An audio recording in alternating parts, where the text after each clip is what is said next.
നാശം കെട്ടി അന്ന് തൊട്ട് തുടങ്ങിയിട്ടാ സമാധാനക്കേട്. അതേടോ, ഞാനിപ്പോ തനിക്ക് സമാധാനക്കേടാ. പുറകെ നടക്കുമ്പോ ആലോചിക്കണം. ചുമ്മാ ഒന്നൊന്നല്ലല്ലോ, വരും നയൻതാര ഈ മോന്തയ്ക്ക്. നോക്കിയിരുന്നോ? ആ കിട്ടിയേക്കുന്നത് നയൻതാരനെ തന്നെയാണല്ലോ കൂതറ സാധനം.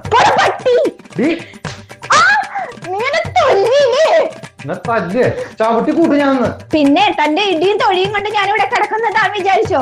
അതോ എനിക്ക് ചോദിക്കാനും പറയുന്ന ആളില്ലെന്ന് വിചാരിച്ചോ? ഇനി ഒരു നിമിഷം പോലും ഞാൻ ഇവിടെ നിൽക്കില്ല. വേണ്ടടി, ഞാനിവിടെ തിരിച്ചു വരുമ്പോ നിന്നെ കണ്ടുപോകരുത്. ഇവിടെ പിന്നെ നടക്കുന്നൊന്നും അറിയണ്ടല്ലോ, പത്രത്തിൽ വരും പറഞ്ഞാൽ മതി.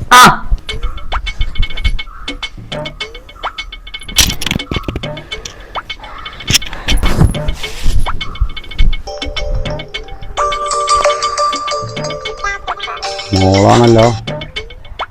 ഹലോ അച്ഛാ, അരമണിക്കൂറിനകം അച്ഛൻ ഇവിടെ എത്തിയില്ലെങ്കിൽ എന്റെ ശവം പോലും കാണാൻ കിട്ടില്ല അച്ഛന്. എന്താ ഉണ്ടായേ? പ്രശ്നം എന്താണോ, എന്നെ കാണണമെന്നുണ്ടെങ്കിൽ ഇപ്പൊ ഇങ്ങോട്ട് എത്തണം. ആഹാ, ഞാൻ ഇനി ഒരു നിമിഷം പോലും ഈ വീട്ടിൽ നിൽക്കില്ല. നീ പറഞ്ഞത് കേട്ടാ തോന്നും ഞങ്ങൾ നിർബന്ധിച്ച് നിന്നെ കല്യാണം കഴിച്ചു വിടാം. നിന്റെ ഇഷ്ടത്തിന് നീ പോയതല്ലേ. മക്കളെ ഓർത്താൻ അറിയണം. മക്കള് വഴി തെറ്റി പോകുന്നുണ്ടെങ്കിലേ കാൽ വെച്ചടിച്ച് മക്കളിരുത്തിയിട്ടേ നല്ലത് പറഞ്ഞു കൊടുക്കണം. അതാണ് എനിക്ക് പറ്റിയ തെറ്റ്. ഇപ്പൊ ഇവിടെ എത്തണം പറഞ്ഞില്ലേ, ഇപ്പൊ ഇവിടെ എത്തണം. ഇതാ വരുന്നത്, വെക്കോണ്.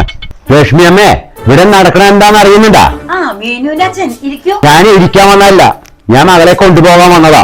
അതിനെ ഈ നട്ടപ്ര വെയിലത്ത് ഈ ഓടി വന്നേ? വരുന്നു, ചോദിച്ചോളോ. ഇവിടെ എന്താ പ്രശ്നം ഉണ്ടായേ? ഇവിടെ എന്ത് പ്രശ്നം? ഞാൻ യൂണിറ്റ് ബിരിയാണി വാങ്ങാൻ പോയതല്ലേ. അല്ല അമ്മേ,